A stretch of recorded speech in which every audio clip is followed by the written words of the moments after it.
السلام علیکم ورحمۃ اللہ وبرکاتہ۔ اللہ تعالیٰ نے ہمیں بیٹے بھی عطا فرمائے، بیٹیاں بھی ہم سب کو عطا فرمائے۔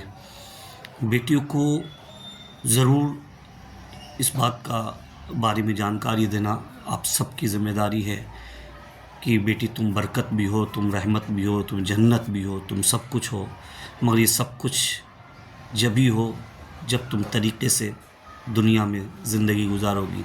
بیٹا جب تمہارا عقد ہو جائے گا، نکاح ہو جائے گا، جب تم اپنا گھر چھوڑ کر کے کیونکہ تم میری ایسی دولت ہو، تم ایسی رحمت ہو، تمہیں ایک نہ ایک دن تو یہاں سے جانا پڑے گا، مگر بیٹا تم مگر ماں باپ کو چھوڑ کر کے جانا۔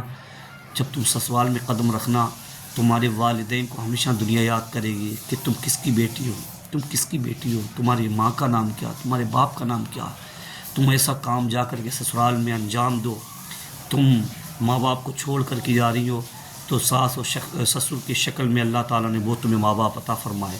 اگر تم اس طرح کرو گی، اگر اپنے ماں باپ کو چھوڑ کر کے تم جا رہی ہو میکے سے سسرال جا رہی ہو، تو سسرال میں تم پریشان مت ہونا۔ تم باپ کو چھوڑ کر کے جا رہی ہو تو وہاں سسر تمہارے باپ ہیں، ساس تمہاری ماں ہے۔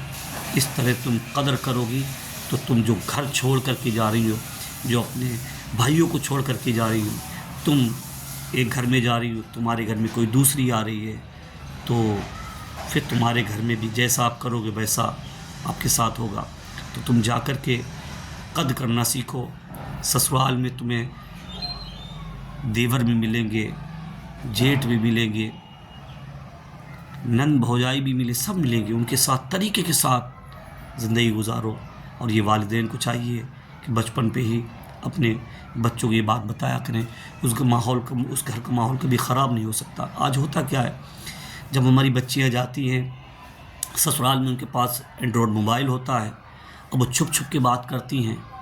ظاہر ہے کہ ساس سسر ہو یا وہاں جو بھی افراد گھر میں رہتے ہیں جوائنٹ فیملی میں، تو ان کے ذہن تو منتشر رہتے ہیں نا، سوچنے پڑ جاتے۔ جب آپ چھپ چھپ کے بات کرو گی تو ظاہر ہے کہ ماحول پھر اچھا نہیں رہے گا، بہتر نہیں رہے گا۔ اس لیے ہم اپنی بہنوں کو جن کی شادیاں ہوں گی ان کو بتانا چاہتے ہیں کہ اگر تم نیک بننا چاہتی ہو، تم سب کے دلوں پہ راج کرنا اگر چاہتی ہو، تو جا کر کے سسرال میں محنت کر لو۔ تمہیں بنائی کس لیے گیا، ہمیں بنائی کس لیے؟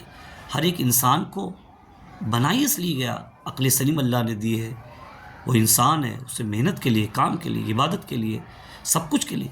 تو اس لیے سسرال جاؤ تو اتنا ضرور خیال رکھنا کہ وہاں جا کر کے تم ماں باپ کو چھوڑ کر کے آئی ہو تو تمہیں وہاں پر ساس سسر کی شکل میں ماں باپ اللہ تعالیٰ نے تمہیں عطا فرمائے۔ ان کی قدر کرو، ان کی عزت کرو، ان کی دعائیں لوگے تو تم یہاں پر بھی کامیاب رہو گی، اور پھر اللہ تعالیٰ اس کی تمہیں جزا دنیا میں بھی اور آخرت میں بھی عطا فرمائے گا۔ السلام علیکم ورحمۃ اللہ۔